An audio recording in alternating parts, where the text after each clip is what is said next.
though I was horrible, they still supported me, and they're like, go you. So I stuck with it, and now they read my stories, and they're like, how did that happen? And I said, I just kept with it. So if you're an aspiring writer, ask readers for honest feedback.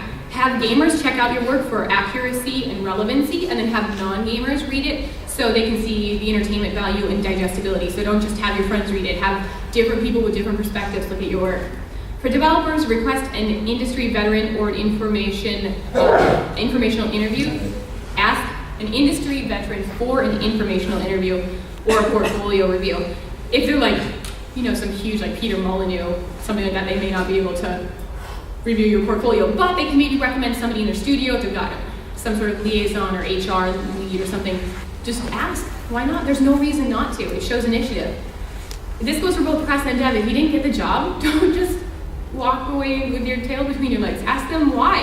Ask them, what do I need to rectify? What would make me a better candidate? Why didn't I get this job? What areas do I need to grow? And then work on those areas. They might actually appreciate you asking. And I think that most of them would be honest with you, because at that point they're not going to hire you, so they're not going to feel bad. But it's so imperative to growing as an individual.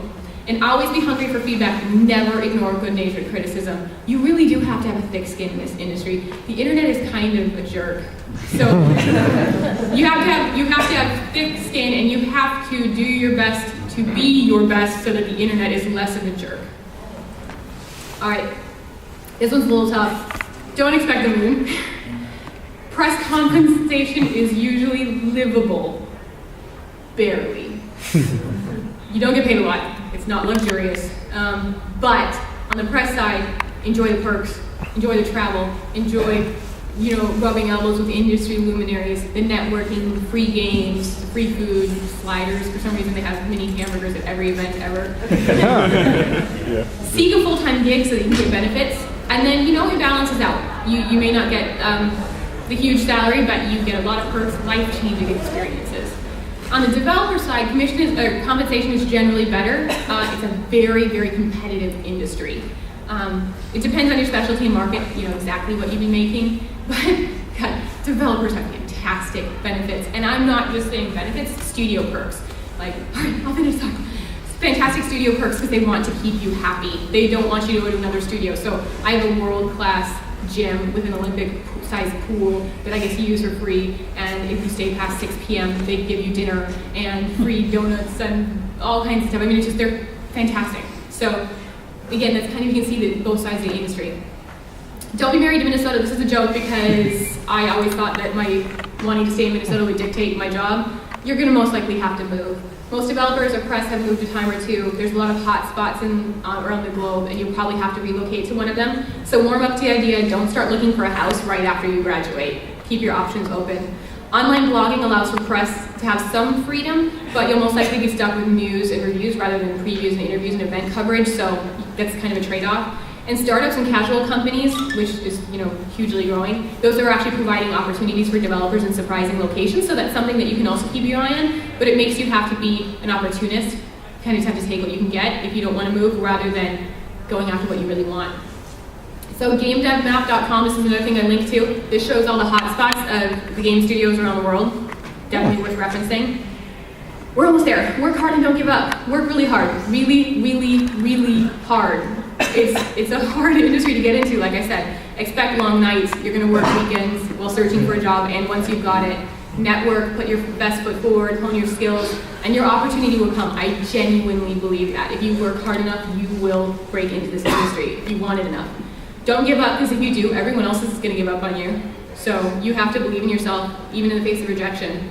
Follow up, be respectful, but persistent. Like I said, once a week, don't find someone's home phone number, which has happened. Nothing along that lines, but be persistent. Ask for feedback, like I mentioned. And like I said, it may take months or even years, but once you've secured a job, the industry, I don't want to say it's your oyster, it's a little too, it's not quite that, but there's a lot of flexibility. Once you've gotten a job in the industry and you have an experience, you can kind of move vertically, horizontally. You really do have a lot of opportunities. Okay, bonus rounds, quick tips. Proof.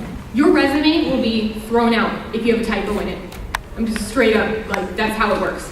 I would also I would also tell you to proof your social networking profiles because people will be looking at them. Don't lead speak. I will totally admit this is a huge pet peeve and it's personal. If you write intelligently on your blog, on your resume, and you act intelligently and professional, do not devolve into fits of tweeting without proper grammar or punctuation because people are watching you. And if you do that, you're more likely to slip up while you're on the clock. So just try to be professional at all times. Know who to contact. Never send an email to an info@ email address. If you don't address someone directly, nobody will take ownership over it and it will not be responded to. So take the time to do the research. The only time to contact an info@ is, and this is even risky, is if you're using the info@ to ask who you should be contacting. But you should be able to find an actual person's email address. And sometimes those emails sit in my inbox for a month because I get hundreds of emails a day. But I always respond to it. If someone says, "Hello, Megan," I can't delete it. I can't. I just can't. So because they took the time to contact me personally. Personalize your message. Don't copy and paste your message across dozens of applicant messages, because if you do, you risk telling Game Informer that you always wanted to work at GamePro. Happens all the time. I'm not joking, I get at least 2 of those a day. Dear Crystal Dynamics, I've always wanted to work with you since I was a little kid, but it doesn't say Crystal Dynamics, it says Bethesda. I'm not joking, it happens, and then you can't really take that seriously, right? Viewers of the Google search, that is how people vet candidates now. Absolutely, without a doubt, people Google search you first and foremost, before they even look at your LinkedIn profile. So don't do anything that you don't want professionals searching for. And last, I risk sounding preachy with this one, but don't overdo the drinking. I say this because there's actually a lot of, at professional events, at mixers, when you're pressed, they'll be giving drinks out, and there's a lot of alcohol at professional events, and I think I've seen a lot of instances where people overdo it and they aren't putting their best foot forward. And when you're at a professional event and you're supposed to be covering something, having alcohol, which is, it just makes your coverage less sophisticated, and it's not a good idea. So just keep that in mind. It's really exciting at first when people are giving you free wine and hamburgers, but do everything in moderation. Final tip, be proactive. Your dream job is not going to come to you, you have to go to it. You should be hungry for more advice and opinions. Don't just take mine, find more out there. A simple Google search of how to get a job in the gaming industry will actually yield a lot of results. I've compiled some of the best resources I use at meaganmarie.com/back, and I have a bunch of advice. So you can see there, go to back, and then game industry advice. Whoa, it's got really loud. We're running out of time for questions. I have a signing session.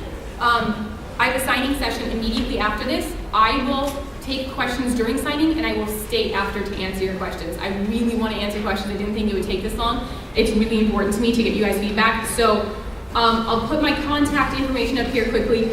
If you do have to email me, do it sparingly. If it's a very important and personal thing that you don't want to share publicly. Otherwise, I would ask, hit me up on my blog, the Tumblr one, and do the Ask Me Anything, because then if it's a question I can publish that other people would benefit for, that's a better way to do it.